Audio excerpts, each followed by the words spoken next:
The Toad. A fairy tale by Hans Christian Andersen.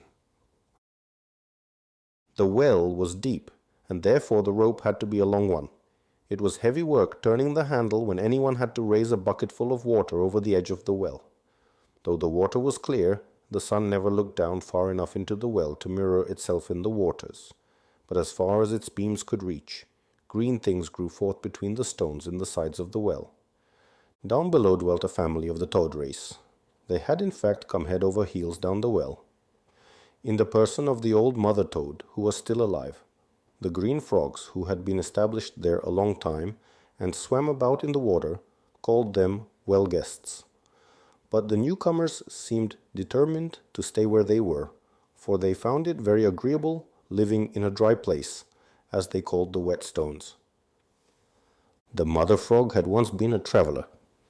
She happened to be in the water bucket when it was drawn up, but the light became too strong for her, and she got a pain in her eyes. Fortunately, she scrambled out of the bucket, but she fell into the water with a terrible flop and had to lie sick for 3 days with pains in her back. She certainly had not much to tell of the things up above, but she knew this, and all the frogs knew it, that the well was not all the world. The mother toad might have told this and that if she had chosen, but she never answered when they asked her anything, and so they left off asking. "She's thick and fat and ugly," said the young green frogs, "and her children will be just as ugly as she is."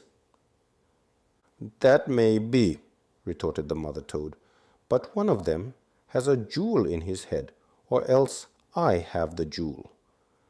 The young frogs listened and stared, and as these words did not please them, they made grimaces and dived down under the water. But the little toads kicked up their hind legs from mere pride, for each of them thought that he must have the jewel. And then they sat and held their heads quite still. But at length they asked what it was that made them so proud, and what kind of a thing a jewel might be.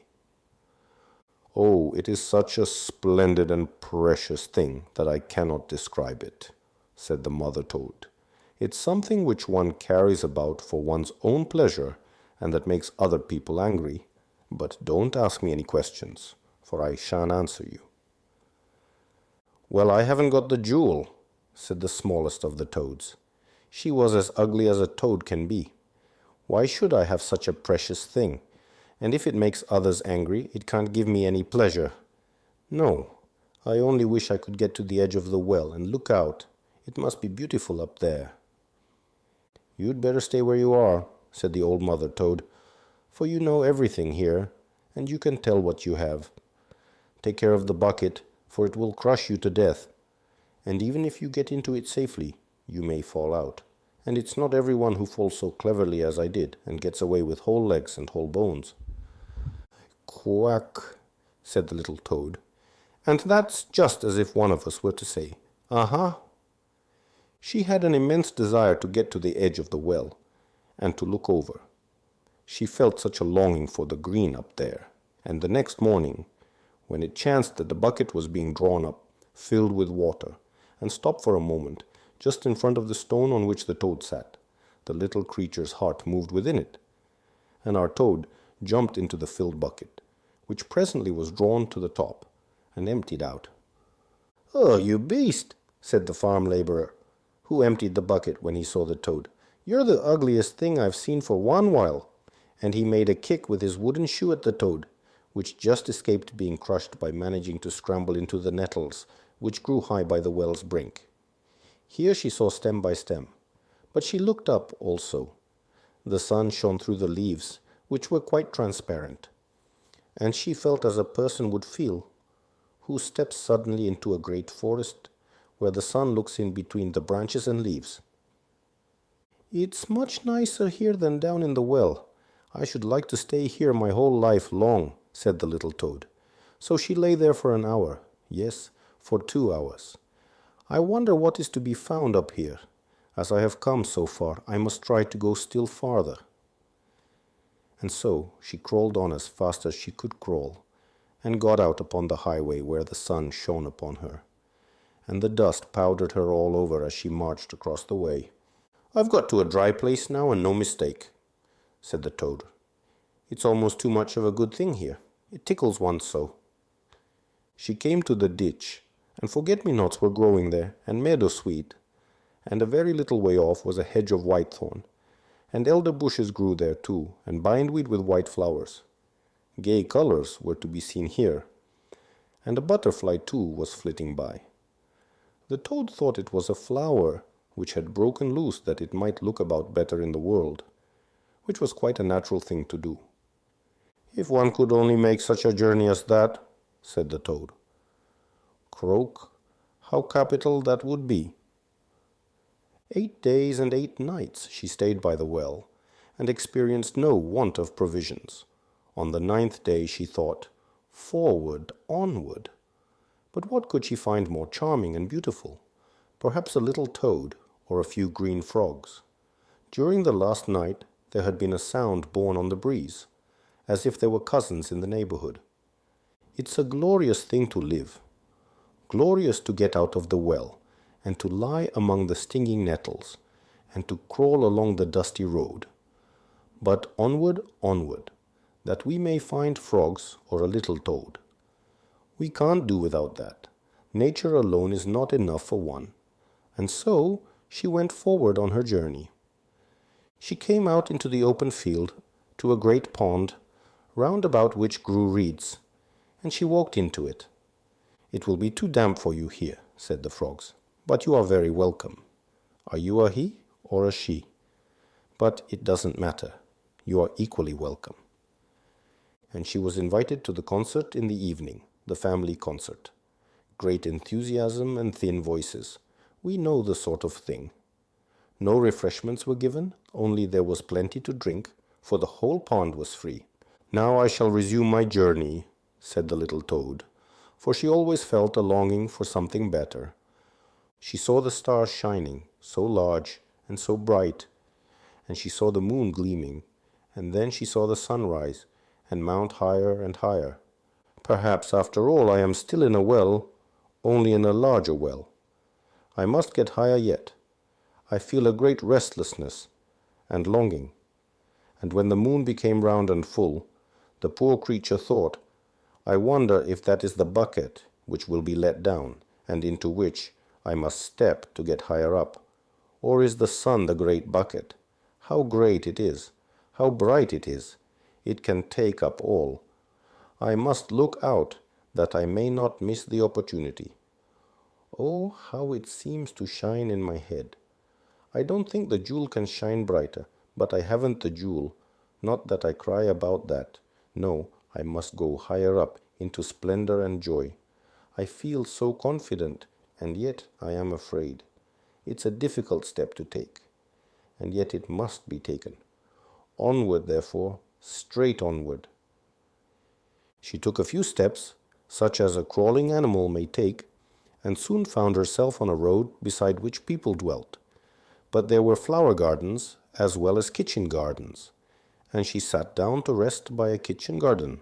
What a number of different creatures there are that I never knew, and how beautiful and great the world is.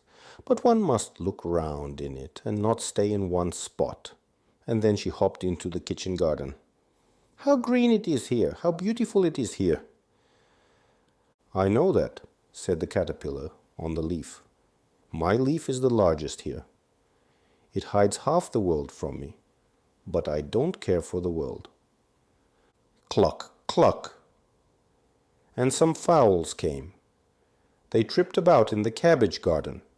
The fowl who marched at the head of them had a long sight, and she spied the caterpillar on the green leaf, and pecked at it, so that the caterpillar fell on the ground, where it twisted and writhed.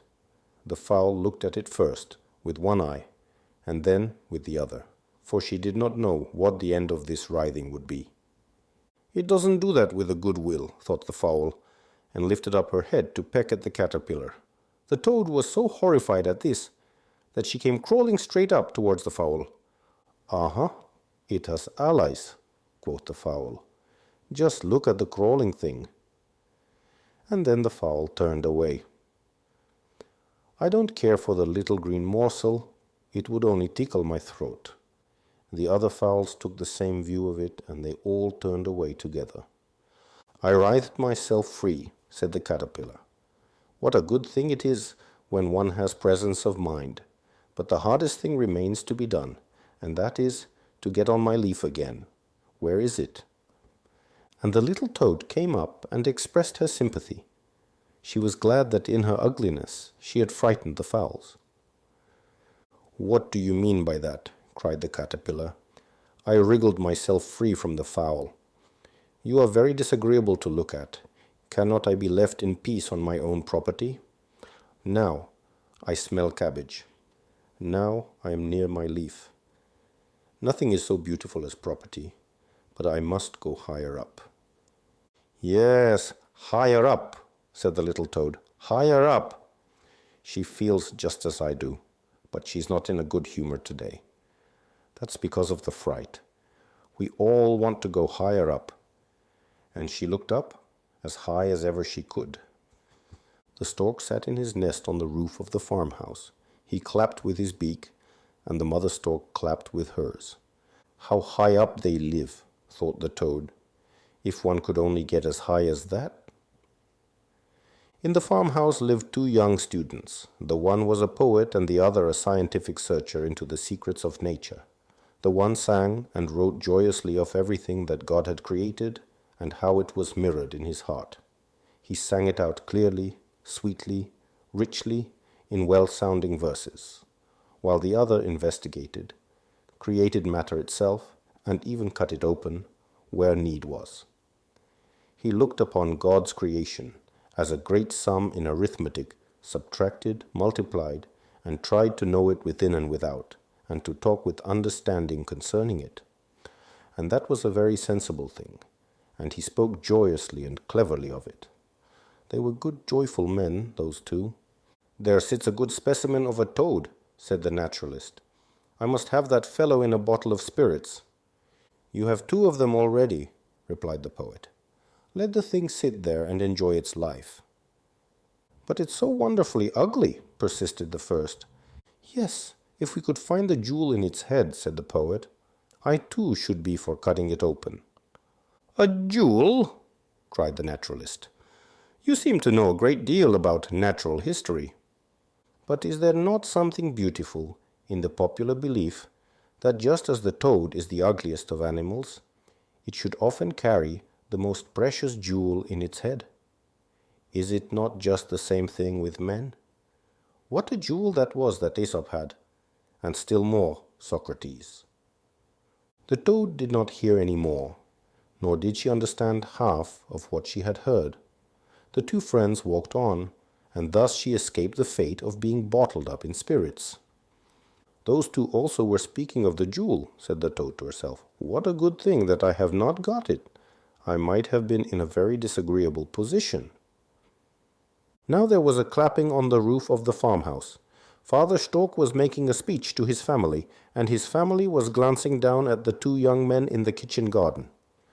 Man is the most conceited creature, said the stork. Listen how their jaws are wagging, and for all that they can't clap properly, they boast of their gifts of eloquence and their language. Yes, a fine language truly. Why, it changes in every day's journey we make. One of them doesn't understand another. Now we can speak our language over the whole earth, up in the north and in Egypt. And then men are not able to fly, moreover. They rush along by means of an invention they call railway, but they often break their necks over it. It makes my beak turn cold when I think of it. The world could get on without men. We could do without them very well, so long as we only keep frogs and earthworms. That was a powerful speech, thought the little toad. What a great man that is yonder, and how high he sits, higher than ever I saw anyone sit yet, and how he can swim, she cried, as the stork soared away through the air with outspread pinions. And the mother stork began talking in the nest, and told about Egypt and the waters of the Nile, and the incomparable mud that was to be found in that strange land. And all this sounded new and very charming to the little toad. I must go to Egypt, said she. If the stork or one of his young ones would only take me, I would oblige him in return. Yes, I shall get to Egypt, for I feel so happy. All the longing and all the pleasure that I feel is much better than having a jewel in one's head. And it was just she who had the jewel. That jewel was the continual striving and desire to go upward, ever upward. It gleamed in her head, gleamed in joy, beamed brightly in her longing. Then, suddenly, up came the stork. He had seen the toad in the grass, and stooped down and seized the little creature anything but gently. The stork's beak pinched her, and the wind whistled. It was not exactly agreeable, but she was going upward, upward towards Egypt, and she knew it. And that was why her eyes gleamed, and a spark seemed to fly out of them. Quank! Ah! The body was dead. The toad was killed, but the spark that had shot forth from her eyes, what became of that? The sunbeam took it up. The sunbeam carried the jewel from the head of the toad. Whither? Ask not the naturalist, rather ask the poet. He will tell it thee under the guise of a fairy tale. And the caterpillar on the cabbage, and the stork family belong to the story. Think, the caterpillar is changed and turns into a beautiful butterfly.